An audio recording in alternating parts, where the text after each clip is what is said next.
All right, guys. So basically, I'm bored, and as I've said in the previous video, I have a 04 F150 with a Raptor suspension, and I have the motor out currently because something went wrong. Nothing with the lower end. Lower end's all good. Got to get it honed and stuff. Rebuilding it. Crankshaft needs to get honed. New bearings. Those were pretty bad, but yeah. While I'm waiting for that, I got all this part. While I'm waiting for that, I thought maybe I'd talk about my Raptor suspension. A lot of people have told me to make a video about it. That's my skid plate I built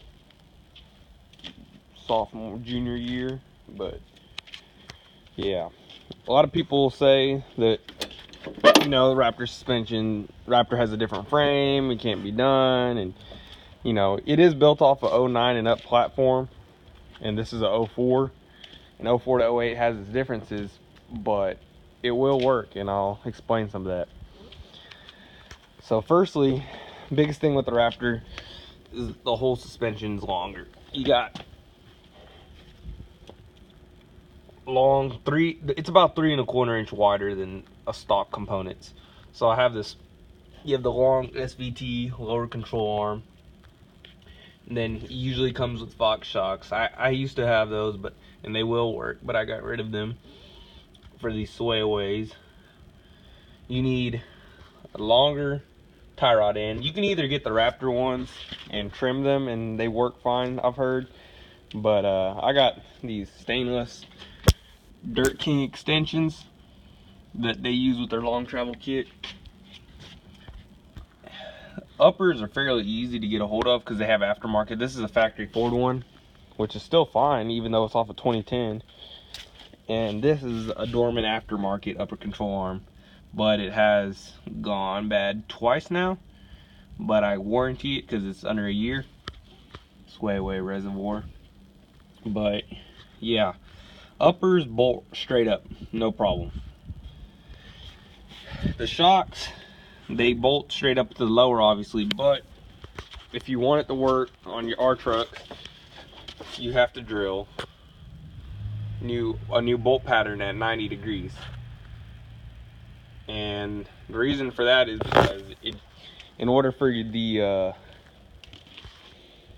shock sits out at an angle. In order for that shock to sit, bolts to sit right up top, they include Ford made angled spacers, and in order for those to work right, they have to sit at the way they were designed, and our bolt pattern is 90 degrees off from that, and so it has to be re-drilled at 90 degrees.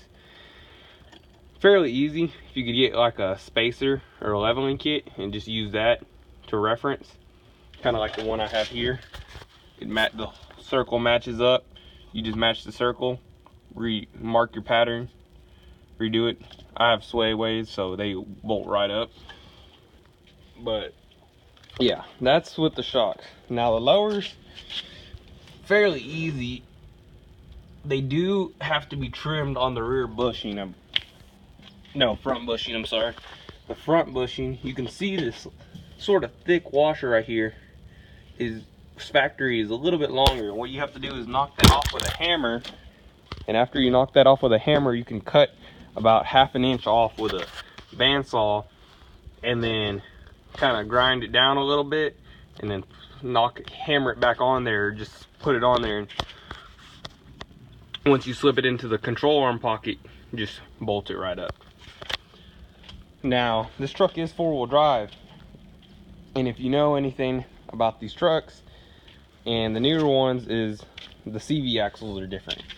They're 28 spline versus 31 spline, and we have a 6-bolt flange, not a slip-in or a slip-over style spline like the newer truck.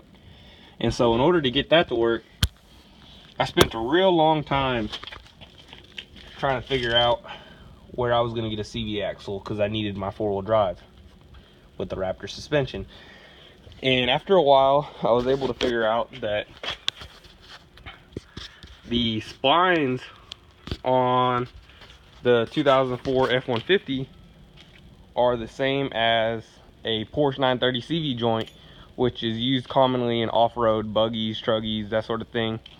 And the axles are readily available for about between $149 and $200 for a pair. And so what I did is I went to Apple Tree Auto and I ordered a set of 17.5-inch rear axles, but if I were to do it again, it would be 16 3/4. So that way the inner CV clears a little better. But I got those axles and the splines are real long, so you have to make your own circlip mounts and make your own just slots for clips to keep the joint affixed on the end of the axle. But that's fairly easy. And so for $189, I believe, and new boot kits that include grease and clamps, I was able to put that axle shaft onto that CV joint. I'm not gonna lie, it was pretty hard, but if I were able to do it again, I'd probably be able to do it in one day.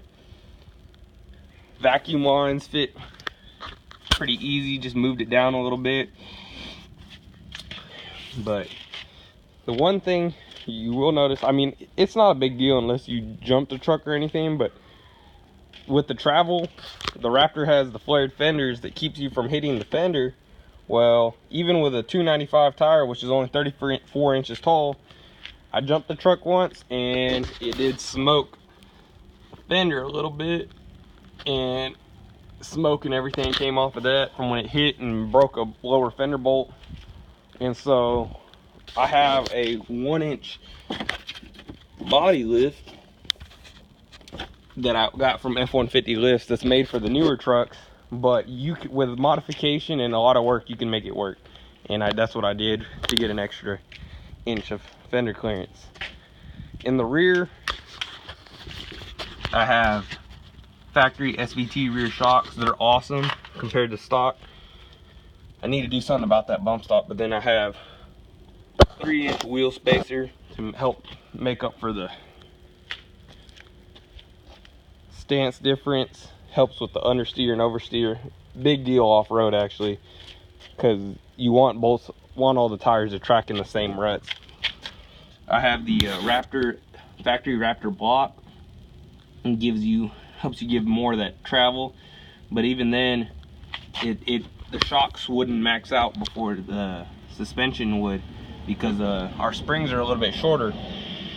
It doesn't allow for as much travel. So I got a Camberg 1.5-inch longer rear shackle that allows more droop travel, along with lowering the ride height about 1 inch.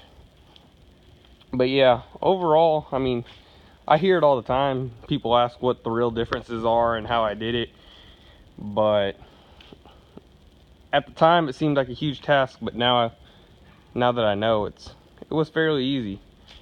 And truck looks great. I have it sitting up at about, well, normally I have it sitting about 3 1/4 inch of ride height, which isn't too bad considering how long the suspension is.